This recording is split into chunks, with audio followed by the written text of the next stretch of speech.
బంగాళాఖాతంలో అల్పపీడనం ఇవాళ నైరుతి బంగాళాఖాతం ఆనుకొని ఉన్న ఆగ్నేయ బంగాళాఖాతంలో తీవ్ర అల్పపీడనంగా కేంద్రీకృతమైందని ఏపీ విపత్తుల నిర్వహణ సంస్థ తెలిపింది. ఇది వచ్చే 24 గంటల్లో పశ్చిమ వాయువ్య దిశగా కదులుతూ శ్రీలంక, తమిళనాడు తీరాల వైపు కదులుతూ కొనసాగే అవకాశం ఉంది అంటున్నారు.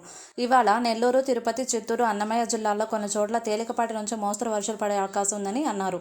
ఏలూరు, కృష్ణా, ఎన్టీఆర్, గుంటూరు, బాపట్ల, పల్నాడు, ప్రకాశం జిల్లాల్లో కొన్ని చోట్ల తేలికపాటి వర్షాలు పడే అవకాశం ఉందన్నారు. గురువారం నెల్లూరు, అనంతపురం, శ్రీ సత్యసాయి, కడప, తిరుపతి, చిత్తూరు, అన్నమయ్య జిల్లాల్లో కొన్ని చోట్ల మోస్తరు నుంచి భారీ వర్షాలు పడే అవకాశం ఉందన్నారు. బాపట్ల, పల్నాడు, ప్రకాశం, కర్నూలు, నంద్యాల జిల్లాల్లో కొన్ని చోట్ల తేలికపాటి వర్షాలు పడే అవకాశం ఉందన్నారు. అయితే వచ్చే వారం అండమాన్ సమీపంలో మరో అల్పపీడనం ఏర్పడేందుకు పరిస్థితులు అనుకూలంగా ఉన్నట్లు వాతావరణ శాఖ నిపుణులు అంచనా వేస్తున్నారు.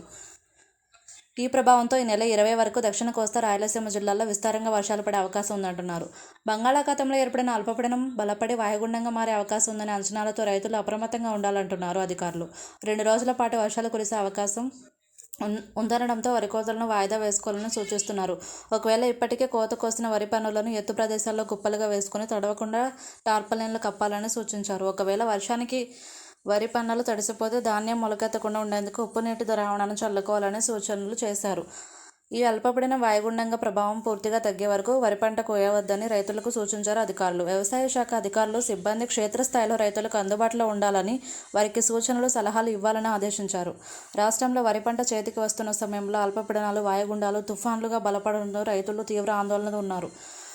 వానలు పడతాయన్న అంచనాలతో వరి కోతలను వాయిదా వేసుకోవాలని చెబుతున్నారు. గత నెలలో ఫేంజల్ తుఫాను ప్రభావంతో దాదాపు వారం పాటు కోతలు వాయిదా పడ్డాయి. ఇప్పుడు మళ్లీ అల్పపీడనం వాయుగుండంగా బలపడుతుంటే భయం వెంటాడుతుంది.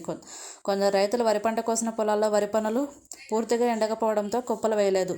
మళ్లీ వానలు పడతాయనడంతో ఆందోళనలో ఉన్నారు రైతులు. ఈ నెల 11 నుంచి 13 వరకు వర్షాలు కురిసే అవకాశం ఉందనే అంచనాలతో రైతులు ఆందోళనలో ఉన్నారు.